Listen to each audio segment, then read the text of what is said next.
It's good to be back with you for another day of Bible study. I'm Kevin Young, and I am grateful to be able to be leading all of us through this journey through the Enneagram over the course of this study. All of this brought to you courtesy of Christ Table. You can find out more about Christ Table by visiting www.christtable.today. There you're going to find out a lot more about who we are and how you can be a part. Would really encourage you to sign up for the email list there, and then also consider donating, because that is the only way that we are able to continue bringing you these Bible studies each and every morning, Monday through Thursday live. And if you'd like to know more about this particular Bible study, you can visit go.christtable.today/BU. There's a link to the Amazon version of the book that we are using as the foundation for this study, Ian Crone's The Road Back to You. You're going to also find a couple of Enneagram personality tests. So if you don't already know, you're going to be able to find out exactly which personality type you are. And also you can find a link there on that page to a PDF of all of the readings during this 36-day Bible study, and we would encourage you to join us, even though we are headed into the home stretch this week and next week, and then we are a wrap on this one. You can always go back into the archive and watch them, and you can always pick up right where we are. You haven't missed anything along the way, and we're glad to have you here. One other thing I want to make sure that you're aware of tonight, we're going to be talking about this personality type, the loyalist. And if you'd like to do a little refresher on it, you can read chapter 10 of that book that I referenced, or you can just show up and talk to us, or just listen to us talk about this type 6 loyalist personality. Really easy to join in. It's a Zoom conversation, 8 p.m. Eastern time. Just head over to go.christtable.today/discuss, and we will be there ready to have a conversation about this type 6 loyalist personality. One more thing before we jump into the study, we send all of those people who financially partner with Christ Table a resource box every couple of months that helps you navigate your spiritual journey. This one is going to be on deconstruction, which is a very big word right now around Christian circles and around non-Christian circles. Many people use that word to kind of describe their journey away from their faith. And some people use that word to describe changes in their faith. And we're going to talk about that, and the resources that we're sending this time are going to help those people who maybe are struggling with their faith, struggling with the Bible. We're going to give you some options that maybe you are not aware of to see the Bible through several different lenses. And we're also going to maybe help those as well with this box who have just completely kind of abandoned faith because they didn't feel like they were fit anymore, had too many questions. This one's going to be for you as well. And so anybody who donates to Christ Table, we will send this absolutely free to all of our donors, or to anybody who requests it. And if you know somebody who you'd like to send one of these to, then let us know, because we always have some extra boxes and love to put them in the hands of people who can really use them. Well, let's dig in.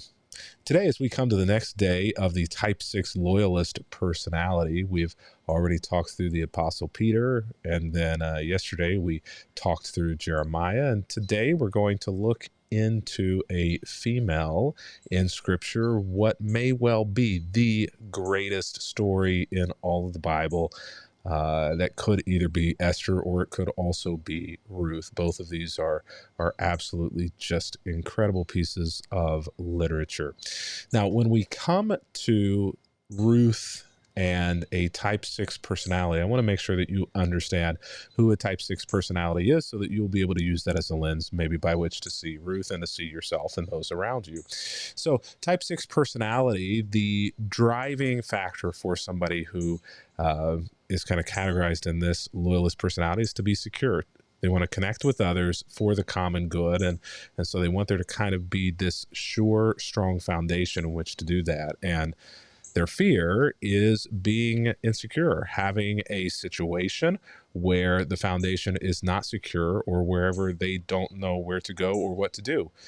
Being left alone and helpless is a very big concern for a type 6 personality. And as you might imagine, somebody who wants to be secure and connected, their greatest weakness can tend to be fear, and that can drive unhealth if that fear becomes controlling or isn't managed in a way that is healthy. Now, if you're a 6, you might recognize most of the words on this list being descriptive of you or have been called by other people. Most of the words on this list: responsible, loyal, suspicious, trustworthy, committed, anxious, a team player, a planner, somebody who's a self-doubter, or someone who is paranoid. If any or all of those words, or if most all of those words describe you, then you may well find yourself in good company with other 6s and with our individual for today, Ruth. Now, one of the things that we have discovered over the years about this type 6 loyalist personality is that depending on whether or not they are at their best mentally, spiritually, relationally, they kind of tend to act and react in the world one way. And if things aren't going well, if they are too fearful or too insecure or without too much guidance, then they act in a different way. And at their best, 6s are, boy, they are people that you want to be surrounded by, people that you want in your team, people you want on your corner. They are steadfast, they are loyal, and they tend to hold communities together because they are concerned for the common good. But whenever 6s kind of get off the rails a little bit in their health, they can struggle to trust other people, but also can struggle to trust themselves.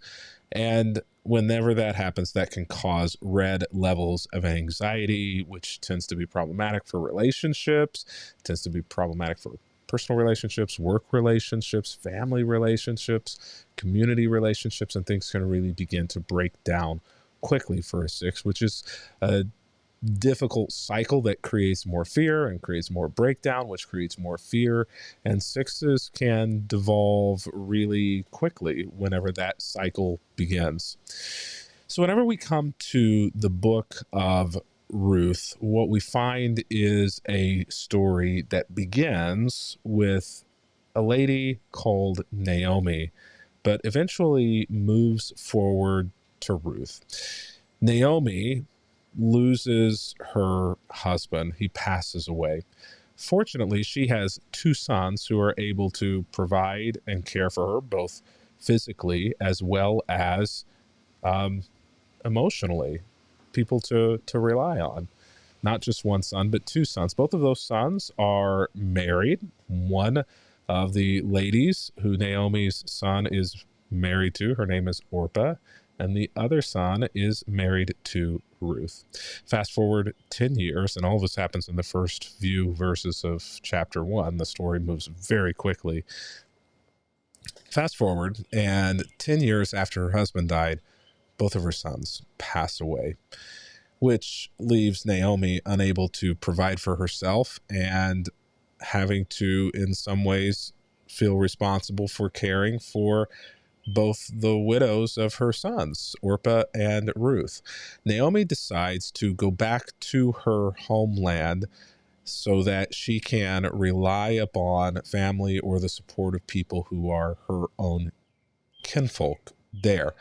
But her daughters-in-law are not from the same place she is. They are outsiders. And so Naomi sends both of them away, Orpah and Ruth, in order to go back to their own homeland, find some other man or some other way to support themselves, as Naomi is not able to do that as well. So you'll read that in chapter 1, but I've just kind of filled it in because I want to jump into verse 8 of our reading today. So on the way back to her home, Naomi says to her daughters-in-law, "Go back to your mother's homes. May the Lord reward you for your kindness to your husbands and to me. May the Lord bless you with the security of another marriage." And so Orpah and Ruth are going to have to make a decision as to what they do here now that Naomi is kind of cutting them loose from perhaps some of the responsibility that they felt for her. She kisses them goodbye and they all break down and weep. No, they say, "We want to go with you to your own people." But Naomi says, "Why should you go with me? Can I still give birth to other sons who could grow to be your husbands? No, my daughters, return to your parents' homes, for I am too old to marry again. And even if it were possible and I were to get married tonight and bear sons, then what? Would you wait for them to grow up and refuse to marry somebody else other than you? No, of course not, my daughters. Things are far better for me, or things are far more bitter for me than they are for you, because the Lord himself has raised his fist against me. And so Naomi feels as though she's under judgment, and by the daughters-in-law remaining with her, they will suffer and be under judgment as well in Naomi's view. So again, they weep together. You can imagine the amount of tears that have been shed between the women in this family. And Orpah kissed her mother-in-law goodbye, but Ruth clung tightly to Naomi. So we see two different paths here. And I don't think that Naomi's path was more noble or more righteous or more honorable than Orpah's, but simply that they both chose paths that diverged, and our story will continue to follow Ruth, all because of that one little phrase there, but Ruth. I don't know if you actually saw it in that verse, but they wept together. Orpah kissed her mother goodbye, but Ruth clung tightly to Naomi.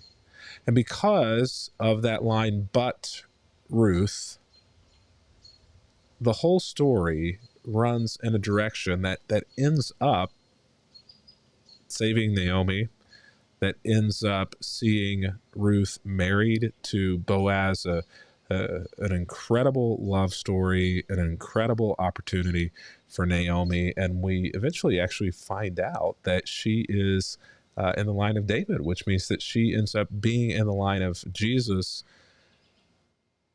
a great grandmother to both of them, multiple greats, because of that one thing, but Ruth.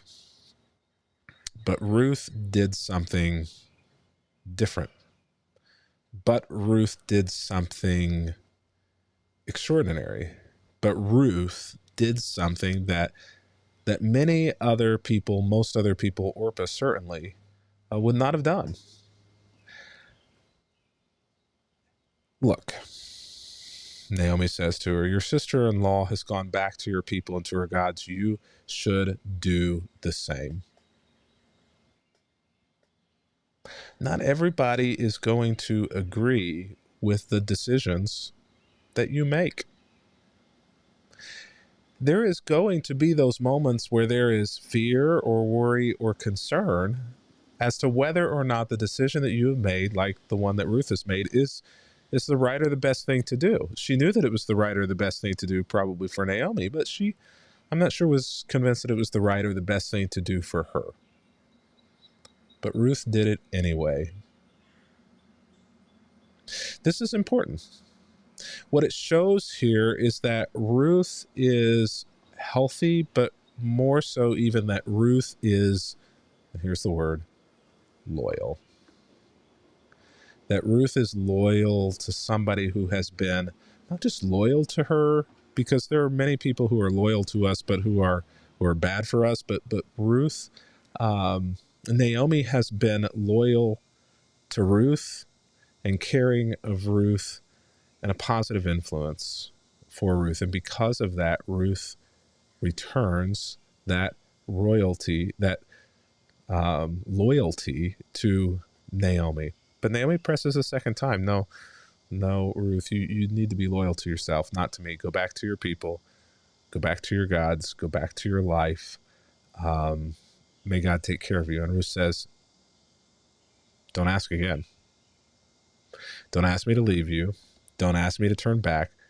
And this is just one of the classic lines, certainly in Ruth, but also one of the classic lines in the Old Testament and the Bible itself. Wherever you go, I will go. Wherever you live, I will live. Your people will be my people, and your God will be my God. If there is any verse or group of sentences that describes a type 6, a healthy type 6, this would be it. Wherever you die, I will die, and there I will be buried. I am with you. Ruth models for us what God so models well for us as well, that Jesus models. Wherever you go, I'm going to go. Wherever you live, I'm going to live. Your people will be my people, I will be your God wherever you die. I will be there. I will be there with you every step of the way. This is a Christ kind of loyalty here that we now see looking in the rearview mirror, but Ruth models it long before Jesus was born. May the Lord punish me severely if I allow anything but death to separate us. And when Naomi saw that Ruth was determined to go with her, she said nothing more. Why did she say nothing more? Well, because she knew it was useless. She knew Ruth's character. She knew that Ruth was loyal.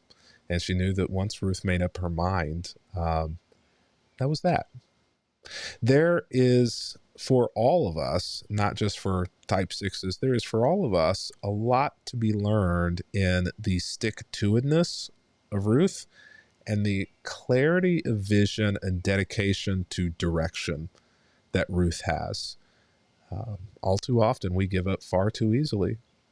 All too often we focus far too quickly or far too much on our benefits and our losses rather than how we may be a benefit or help navigate or mitigate the losses of other people. A healthy person, and Ruth and sixes show us this when they are healthy, a healthy person no longer just submits to authority nor feels the need to rebel against it, but to quiet and confidently contribute to their community. And this is really what we see Ruth doing here. Naomi was a figure of authority in her life. But because Ruth is in such a healthy place, she feels no need to rebel against that authority, but also no longer feels the need to just submit to that authority. She is able to wisely and clearly make her own decision, a decision which for a six is always centered on being able to contribute to the community. There's a lot to be learned from Ruth in that for all of us, not just for type sixes. May we be so healthy as to no longer just submit to authority nor feel the need to rebel against authority, but to do things and make decisions which are going to confidently, clearly contribute to the community around us. May that be said of me. May that be said of you. May that be said of all of us. Till tomorrow.